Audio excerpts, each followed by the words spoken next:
Les amis, bonjour, j'espère que vous allez bien. C'est votre boy Galsen. Les gars, aujourd'hui, on va parler de Kylian Mbappé. Oui, parce que c'est le débat actuellement qui anime tous les plateaux télé. C'est le sujet qui anime tous les débats sur les réseaux sociaux, sur les plateaux télé. J'étais en train de regarder l'équipe 21 tout à l'heure, ça parlait que de ça. Sur les réseaux sociaux, sur Twitter, sur Instagram, sur TikTok, partout, ça ne parle que de Kylian Mbappé. Même entre les supporters du Real, il y a certains qui disent que oui, Kylian Mbappé doit aller sur le banc. D'autres qui pensent que Kylian Mbappé doit continuer de jouer. Il y a certains qui disent que oui, Kylian Mbappé doit sortir, on doit revenir au système de l'année dernière, c'est-à-dire le 4-4 de losange avec Rodrigo et Vinicius devant. Il y a un sujet, il y a un débat et c'est normal, tout simplement parce que Mbappé est venu avec un statut, les gars. Mbappé n'est pas venu comme un supporter lambda qu'on a recruté à 10 millions d'euros ou bien à 20 millions d'euros. Mbappé est venu avec le statut de galactique. Il y a même certains qui parlent des nouveaux galactiques, comme en 2002-2003 quand on a eu les galactiques avec Zidane, Raoul, etc. Il y a certains qui disent que actuellement le Real Madrid c'est les nouveaux galactiques. Donc Mbappé est venu avec ce statut-là. Donc c'est normal après 2 matchs et vu les performances qu'il a montrées, c'est normal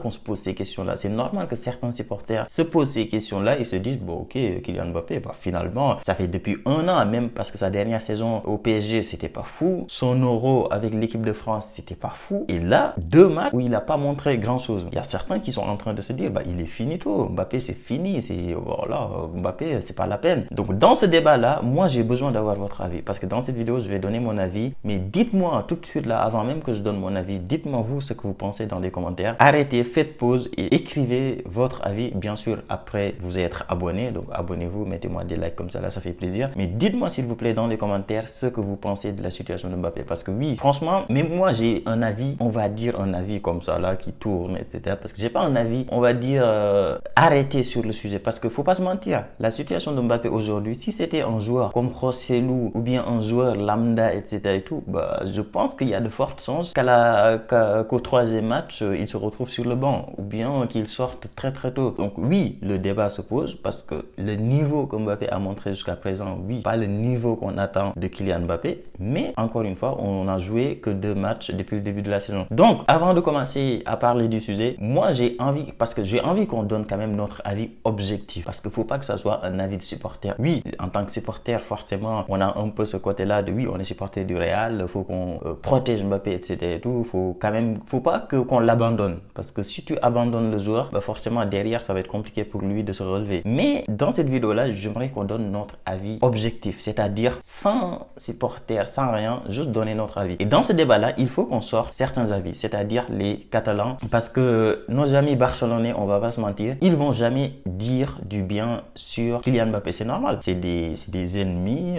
comme on peut le dire, c'est des rivaux, etc. Donc ils vont te dire que Kylian Mbappé est nul, ils vont te dire qu'il est finito, que le Real ne devait pas le recruter, qu'il va semer le bordel dans le vestiaire, qu'il est nul, qu'il sert à rien, qu'il faut laisser Rodrigo, machin truc. Ils vont dire que des mauvais trucs sur Kylian Mbappé. Donc ces supporters-là, on va pas les écouter. Et aussi, il y a d'autres supporters qu'il ne faut pas écouter, c'est les supporters aigris du PSG.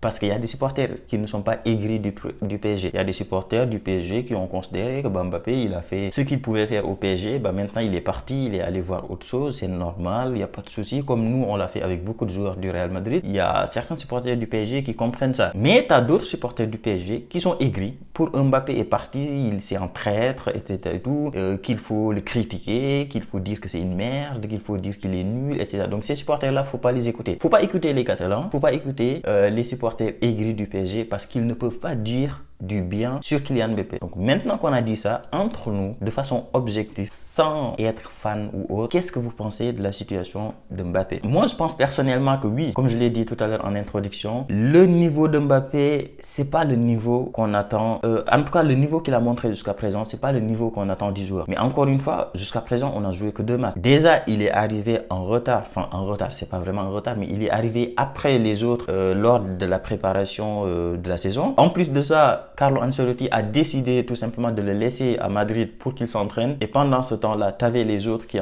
étaient en train de jouer aux États-Unis des matchs amicaux. Ce qui fait qu'il y a certains joueurs déjà qui se connaissaient depuis l'année dernière mais en plus de ça, qui ont préparé la saison ensemble. Et lui, il est venu se rajouter comme ça, comme une fleur dans une forêt où tu ne connais personne. Donc c'est normal quand tu arrives dans cette situation-là de ne pas avoir les repères. On le sent. Sur le terrain, on sent que Mbappé, il n'a pas encore les automatismes avec les joueurs. On le sent, on le voit que parfois il court par-ci, par-là.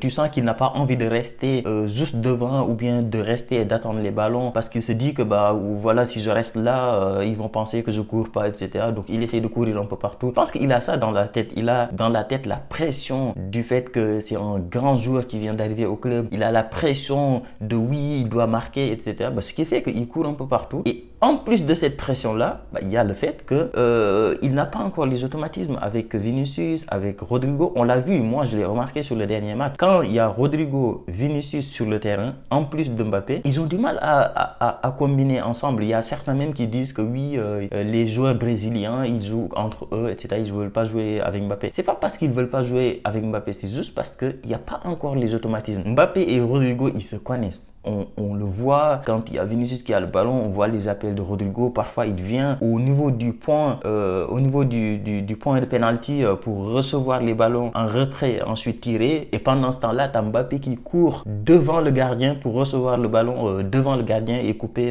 dans les buts. Donc, on voit qu'il manque encore certaines choses. Donc, pour moi, ces automatismes-là et cette confiance, s'enlever ce stress-là de la tête, le stress de je suis un grand joueur qui vient d'arriver au club, je dois marquer, j'ai pas encore les automatismes. Tu as ces trois trucs-là, tu ne peux pas les avoir sur le banc. Si tu mets Mbappé sur le banc, il ne peut pas gagner en confiance, tu lui fais perdre complètement toute sa confiance. Il ne peut pas avoir les automatismes qu'il faut parce que tu l'as mis sur le banc, il ne joue plus, pas possible. À l'entraînement, oui, il peut s'entraîner un peu, mais c'est pas pareil. Entraînement et sur le terrain, c'est pas pareil. Mais en plus de ça, ce truc-là de il doit marquer, il faut qu'il marque, pareil, il peut pas l'avoir sur le banc. Donc pour moi, encore une fois, je pense que Mbappé doit continuer d'être titulaire. Oui, c'est très dommage pour certains joueurs comme Brahim Diaz, par exemple. Je pense que dans une équipe où tu as Vinicius à gauche, Brahim Diaz à droite et Rodrigo en attaque, je pense que c'est une attaque qui peut faire beaucoup de mal. Mais malheureusement, Mbappé, il est venu avec un statut. Il y a certains qui vont me dire, mais on s'en fout du statut.